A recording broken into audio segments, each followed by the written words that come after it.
Claudia Sheinbaum, presidenta de México, acaba de hacer algo que tiene a todos hablando. Respaldó públicamente la creación de una fuerza especial conjunta integrada por 180 elementos seleccionados de entre 4.000 integrantes del Cuerpo de Fuerzas Especiales y la Brigada de Fusileros Paracaidistas, con más movilidad, más tecnología y más capacidad operativa. Pero todavía no te voy a decir cuál fue el detalle exacto que detonó la conversación, porque ahí está el fondo del asunto. Mientras el gobierno insiste en que los resultados en seguridad mejoran y que la economía aguanta, al mismo tiempo está moviendo piezas de alto impacto justo cuando arrancó la primera ronda bilateral rumbo a la revisión del TIMAC. La contradicción es evidente, dice que hay control, pero actúa como si el tablero exigiera una operación especial. ¿Qué significa realmente este movimiento? ¿Qué revela de la estrategia de poder que se está armando detrás del discurso oficial? Suscríbete si quieres que esto siga saliendo a la luz, porque al final vamos a conectar todas las piezas y vas a entender el verdadero juego político detrás. Y para entender por qué esto importa hoy y no hace un año, tienes que ver el momento completo. México acaba de entrar en una semana delicadísima, con la revisión del TIMAC en marcha, con Washington y México sentados a negociar reglas, presiones y prioridades, y con el gobierno mexicano tratando de sostener un relato doble. Por un lado, seguridad con resultados, por el otro, confianza para la inversión, para el comercio y para la estabilidad de los mercados. Esa combinación no es casualidad. Cuando un país entra a una ronda formal de negociación comercial con su principal socio, cualquier mensaje sobre orden interno, combate al crimen y capacidad del Estado pesa muchísimo más. No se trata solo de economía. Se trata de credibilidad política. Se trata de demostrar que el gobierno puede contener violencia, cuidar puertos, carreteras, rutas logísticas y, al mismo tiempo, seguir atrayendo inversión. Y eso explica por qué la discusión de hoy no es una discusión menor, ni un simple anuncio de rutina. Además, el gobierno está intentando sostener esa narrativa con números. El propio Gabinete de Seguridad informó que del 1 de octubre de 2024 al 30 de abril de 2026 se aseguraron 28.031 armas de fuego, más de 391 toneladas de droga, 5.480.000 pastillas de fentanilo y 2.337 laboratorios clandestinos. También señaló que el promedio diario de homicidios dolosos bajó de 86.9 en septiembre de 2024 a 52.5 en abril de 2026, y que abril fue el mes con menos homicidios en 11 años. Eso importa porque el gobierno no solo quiere decir estamos combatiendo, quiere decir estamos ganando. Pero tú sabes que en política los números no cuentan toda la película. La pregunta no es solo cuántos aseguramientos hay, sino qué tan sostenible es esa estrategia, qué tanto depende de la presencia militar y qué tanto de verdad cambia la vida diaria en las calles. Porque una cosa es la estadística. Y otra, muy distinta, es el país real. Aquí es donde viene el contexto profundo. México lleva años moviéndose en una línea cada vez más delgada entre seguridad pública y lógica militar. Hoy la Guardia Nacional está adscrita a la Secretaría de la Defensa Nacional y el propio marco institucional ha ido consolidando esa mezcla entre policía, ejército y control territorial. No es un detalle técnico. Es una señal de época. El Estado mexicano está apostando, cada vez más, por estructuras de fuerza que puedan responder rápido, moverse con disciplina y operar con mayor capacidad de choque. Y cuando además existe un programa sectorial de defensa 2025 a 2030 aprobado oficialmente, lo que ves no es una improvisación de última hora, sino una arquitectura de largo plazo.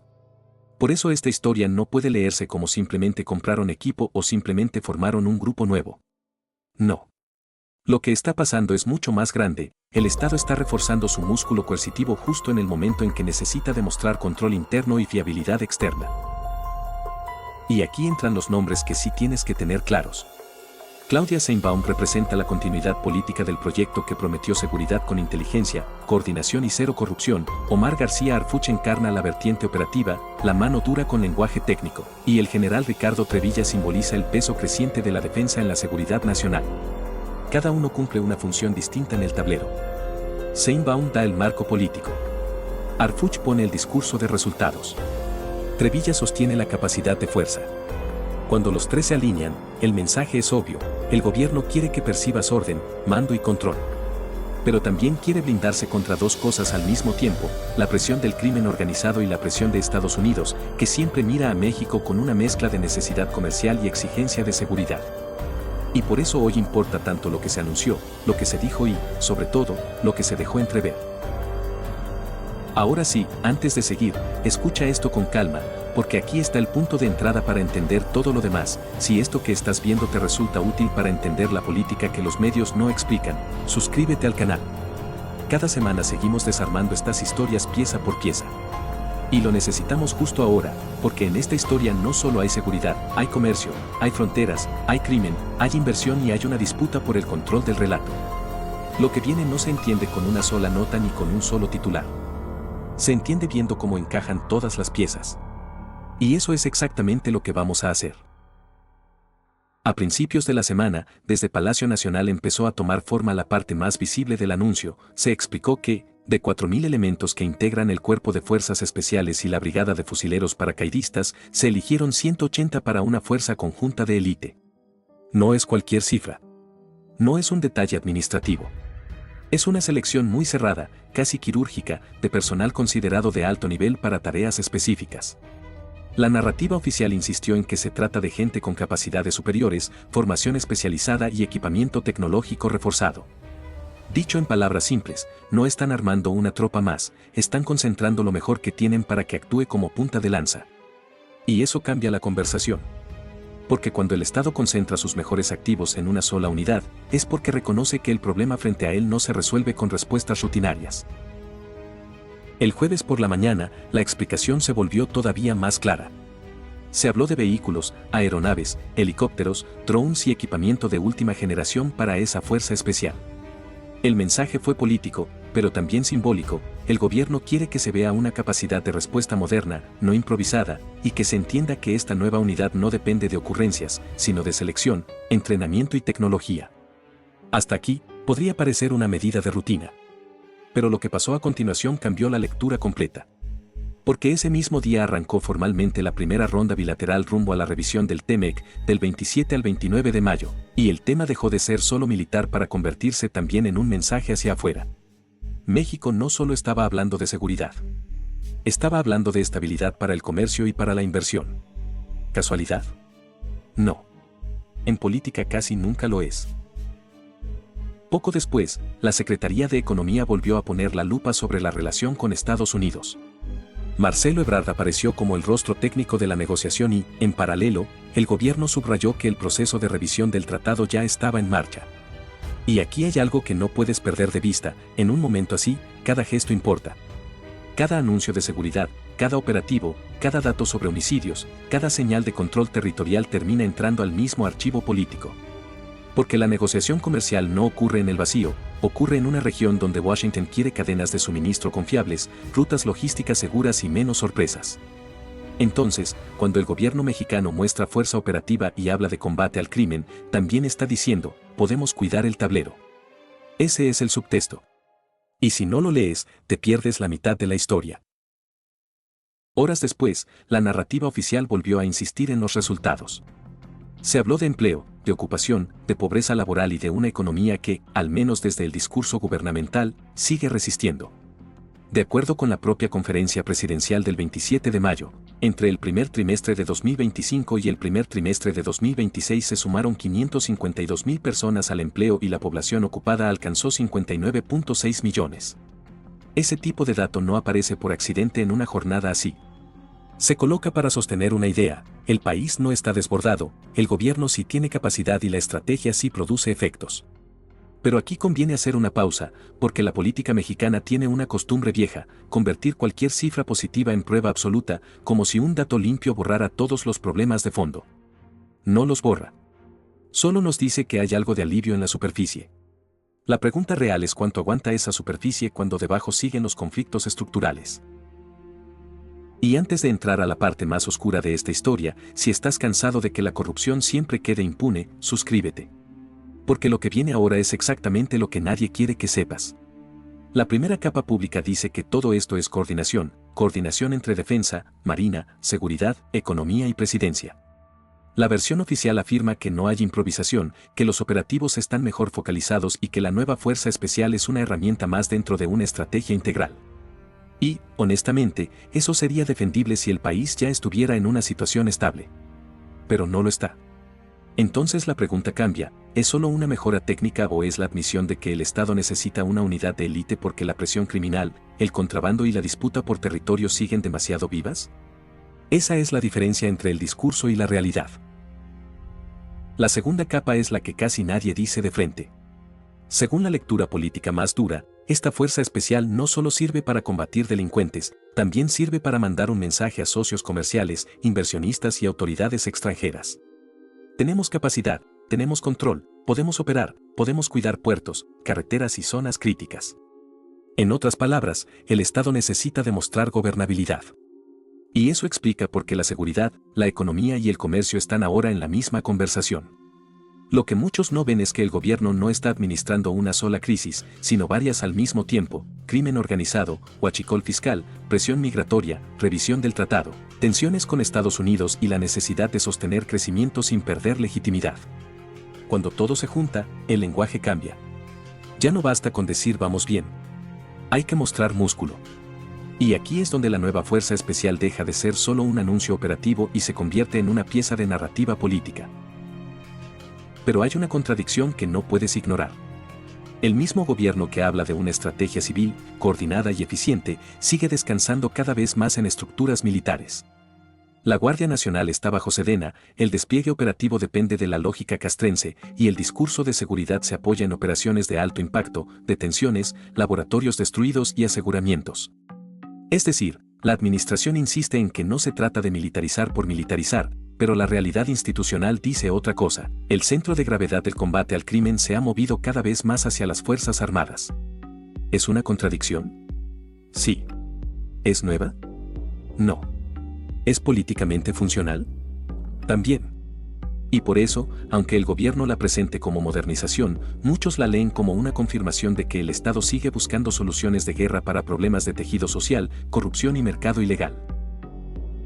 Y aquí entra el punto estructural, el que casi siempre queda enterrado bajo el ruido. México no está peleando solo contra sicarios o bandas locales. Está peleando contra cadenas logísticas, redes financieras, rutas de combustible, puertos vulnerables, aduanas, transportistas y empresas pantalla. Por eso el problema ya no es solo de patrullaje, es de inteligencia, trazabilidad y control de comercio. Por eso también la revisión del TIMAC y la seguridad fronteriza son parte del mismo rompecabezas. Cuando una economía depende tanto de la relación con Estados Unidos, cualquier falla en puertos, carreteras o energía se vuelve un asunto de Estado. Y cuando los grupos criminales se meten al combustible, a la importación o a la clasificación falsa de mercancías, ya no estás hablando de delincuencia común. Estás hablando de una sombra paralela sobre el comercio formal. Esa es la parte más seria de todo esto. Ahora, ¿cómo reaccionó el ambiente político? Con la polarización de siempre. Un sector celebró el mensaje de firmeza, más fuerza, más elección, más operación, más capacidad para golpear al crimen. Otro sector lo leyó como una prueba de que el gobierno está endureciendo el aparato de seguridad sin resolver las causas de fondo. En medios y redes, el debate se fue por dos carriles: por un lado, los que ven en estos anuncios una respuesta necesaria ante la violencia; por otro, los que creen que todo esto es un intento de vender control mientras el país sigue lleno de focos rojos. Y en esa discusión no faltaron las etiquetas y los hashtags que aparecieron de forma orgánica en la conversación: almohadilla seguridad, almohadilla PMEC y almohadilla Claudia Sheinbaum se mezclaron con comentarios sobre ejército, economía y huachicol. Porque ya no se estaba hablando solo de una operación, se estaba hablando del país entero. También hubo reacciones entre aliados y figuras cercanas al poder. Algunos celebraron el dato de que en la primera ronda de negociación comercial México llega con números de empleo y con una narrativa de control criminal más fuerte que la de años anteriores. Otros, en cambio, trataron de enfriar el entusiasmo y recordaron que los resultados de seguridad siguen siendo frágiles y que la presión de Estados Unidos no desaparece porque una mañanera salga bien.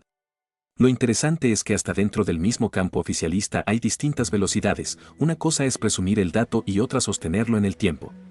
Y ahí aparece el rol de Ebrard como rostro negociador, porque mientras la seguridad manda el mensaje interno de firmeza, la economía necesita un lenguaje externo de confiabilidad. No es casual que ambos frentes se hayan movido casi al mismo tiempo. Es una coreografía política muy calculada. Y antes de entrar a la parte más dura de esta historia, te lo digo directo, la reacción fue tan fuerte que hasta este tipo de videos terminan funcionando como brújula para mucha gente que ya no cree en los titulares sueltos. Si quieres que sigamos haciendo este trabajo, suscríbete, porque sin tu apoyo este tipo de análisis no llega a nadie. Y esa reacción importa porque confirma algo incómodo: la gente ya no busca solo datos, busca interpretación.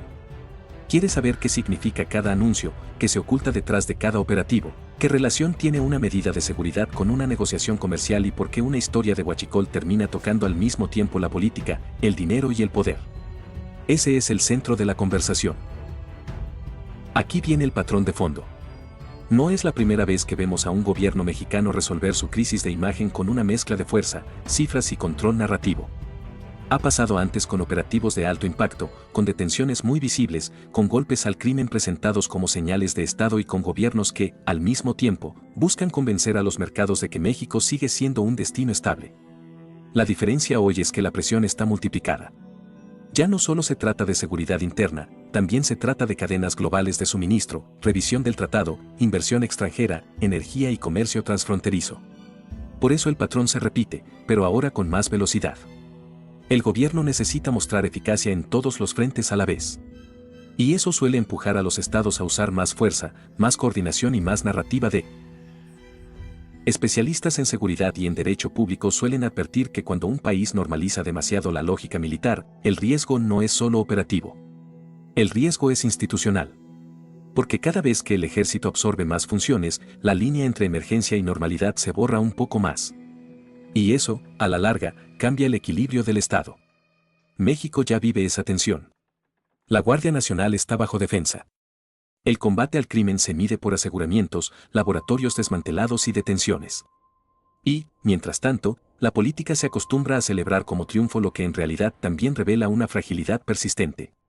Si un sistema necesita anunciar una y otra vez que está reforzando su fuerza élite, es porque la amenaza no está resuelta. Puede estar contenida, sí, pero no está resuelta. Y ese matiz es el que muchas veces se pierde en el ruido partidista. SIL Gobernación, 4. Además, los datos de seguridad duelen más cuando los pones junto a la economía real del crimen. Porque los laboratorios destruidos, las armas aseguradas y las toneladas de droga incautadas no son solo números, son flujo de dinero cortado. Cada laboratorio es una cadena de suministros rota. Cada cargamento es capital que no entra. Cada ruta asegurada es una fuente de corrupción menos. Y por eso el gobierno insiste tanto en cifras grandes, porque quiere mostrar que está pegando donde más duele. Pero no olvides algo, el crimen organizado también aprende, se adapta y busca nuevos mecanismos. Si cierran una ruta, abre otra. Si cierran un puerto, prueban otro. Si les bloquean un producto, cambian la etiqueta. El Estado gana terreno, sí, pero el mercado ilegal no desaparece por decreto. Ese es el corazón del problema. Gabinete de Seguridad, 3. Recuerda que al inicio te dije que había algo que nadie estaba contando claramente. Estamos llegando ahí. Y lo que está pasando detrás de la creación de esta fuerza especial no es solo una apuesta por más poder de fuego, sino una señal de que el gobierno sabe que el siguiente gran conflicto no se juega únicamente en las calles, sino también en puertos, aduanas, exportaciones, combustibles y relaciones con Estados Unidos. Lo que viene ahora no es un dato cualquiera, es el dato que cambia la lectura completa. Lo voy a decir con calma, porque merece una pausa. Lo que voy a decir ahora es importante. Y si llegaste hasta aquí es porque te importa entender esto de verdad. Suscríbete al canal, porque esta clase de análisis toma tiempo, investigación y compromiso. Y lo seguimos haciendo por la gente que quiere saber la verdad. Gobierno de México, 2. La revelación final es esta, el caso que mejor explica por qué el gobierno está endureciendo su relato de seguridad no es solo el de la violencia interna, sino el del negocio transfronterizo del combustible y la corrupción logística. Reuters reportó que la empresa tejana Icon Midstream está bajo escrutinio de autoridades mexicanas y estadounidenses por una presunta red vinculada al cártel Jalisco Nueva Generación, con documentos que muestran exportaciones de diésel y nafta declaradas como lubricantes para evitar impuestos altos en México. Además, Homeland Security Investigations ejecutó una orden de cateo en sus oficinas de Houston en abril de 2026, y el caso incluye empresas mexicanas sospechosas, rutas marítimas y contradicciones en documentos aduanales. Si esto se confirma en todas sus dimensiones, no estaríamos hablando solo de contrabando, estaríamos hablando de una red que mezcla crimen, comercio y evasión fiscal a escala internacional. Y ahora entiende por qué este tema se vuelve político de inmediato, porque en la mesa del TIMAC, en el combate al huachicol fiscal y en la narrativa de seguridad, México necesita demostrar que puede controlar justo aquello que más le puede explotar en la cara. Reuters, 6. Esa es la pieza que reordena todo. La fuerza especial, La retórica de resultados, la insistencia en los laboratorios destruidos, la coordinación con economía y el mensaje de firmeza hacia Estados Unidos no viven en compartimentos separados. Todo está conectado. Si el comercio ilegal de combustible se ha vuelto una de las fuentes más importantes de ingreso para los cárteles, como describe Reuters, entonces la lógica del gobierno deja de ser solo de seguridad pública y pasa a ser de protección del sistema económico completo. Por eso el anuncio de hoy no debe leerse como propaganda aislada.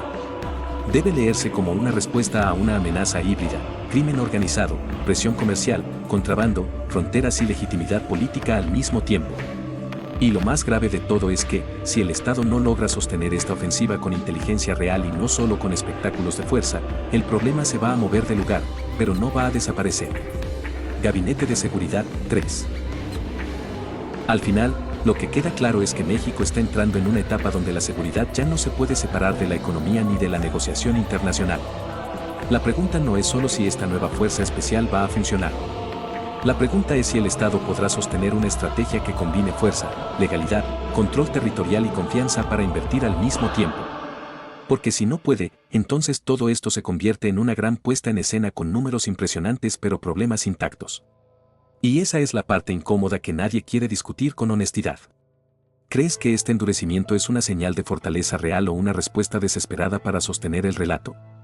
¿Esto es estrategia política calculada o pura necesidad frente a lo que viene? Estate atento porque en el próximo video vamos a revisar exactamente qué está pasando con el huachicol fiscal y las empresas señaladas en esa red, y hay detalles que te van a sorprender.